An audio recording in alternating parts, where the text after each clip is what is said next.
Let's bring in Ebony Bennett from the Australia Institute for the more analysis on this. Ebony, always lovely to see you. Thanks for your time. Now, the war is encouraging previously neutral countries, Sweden and Finland, to join NATO when they might not have otherwise. Is NATO really the saving grace here, or is it simply used to cover up the West's own agenda?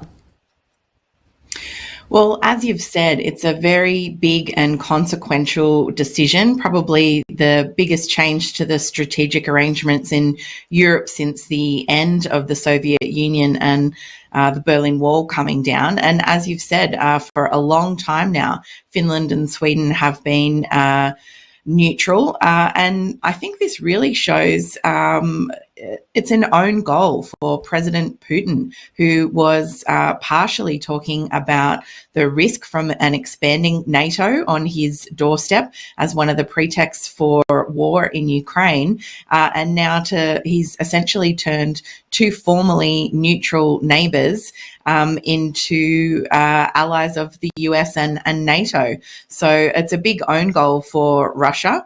But I think it's significant that these two neutral countries who've invested a lot in their neutrality, even though they've had a lot of professional military cooperation with NATO, really see now that the threat from Russia is such that they're willing to risk that retaliation to join NATO and the alliance and being part of that protection, I guess. Will NATO membership, though, keep them safe in the meantime? Well, that's the question, isn't it? And I'm sure that both countries have assessed that risk. Obviously, the international community was surprised by Vladimir Putin invading Ukraine. So Russia certainly is unpredictable. It has threatened nuclear weapons already as part of the conflict with Ukraine. And I think that actually shows that perhaps there's some deficiencies in Russia's military, that it's incapable of ending the war in Ukraine through conventional means.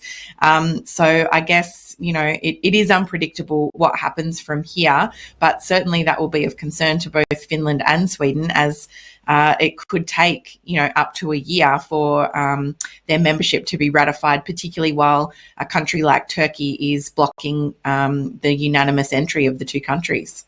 Yeah, there's so many unknowns at the moment, isn't there? I wanted to talk to you about other news now, and a new study has recently showed, and this is quite disturbing, that pollution killed 2.3 million Indians in 2019. This is simply just a horrific stat. What's the answer to this? Yeah, it's a new study out from The Lancet that looks at pollution, not just air pollution, but water pollution and other toxicants in the environment. And obviously, this is just an enormous tragedy for India and other countries.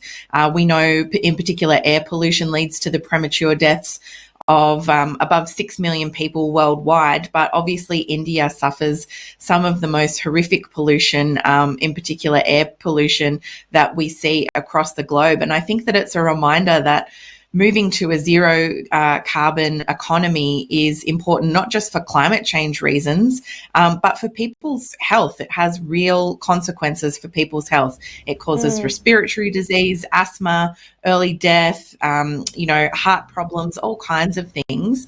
And we see similar problems even in advanced economies like Australia's, in coal mining areas like the Hunter Valley and central Queensland, where childhood asthma is much more prevalent and things like that. So I just think it's such an essential reminder that there's multiple reasons for reducing pollution, in particular airborne pollution from coal-fired power. It will have a huge impact for the benefit of humanity if we can reduce it. Millions of Indians allegedly died in 2019 because of this pollution. It is a stark reminder to all of us, isn't it? Before you go, Ebony, I wanted to talk to you. Obviously, of course, Australians are getting ready to head over to the polls to vote for their new leader. How do you think the election is shaping up so far? Yeah, it's been a really interesting campaign. At the beginning, the Labor opposition was looking to be in a strong position, but in this final week of campaigning, the polls have narrowed significantly. So the coalition, who's currently in government, looks like being a much tighter race than people had anticipated at the beginning.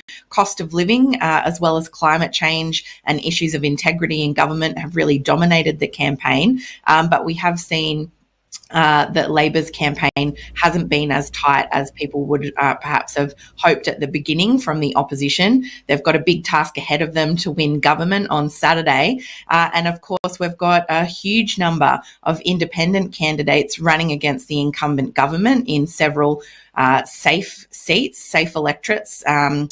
There. So it's really a toss-up what's going to happen on election night, whether either party will be able to achieve majority or whether Australia will go into a minority government and a shared balance of power situation is up to the voters. But certainly we're seeing a big shift away from the major parties as minor parties and independent candidates have gained a lot of prominence in this election campaign. An unprecedented amount, are they? Ebony, thank you so much for your time and analysis. We'll catch up with you again soon. Thank you.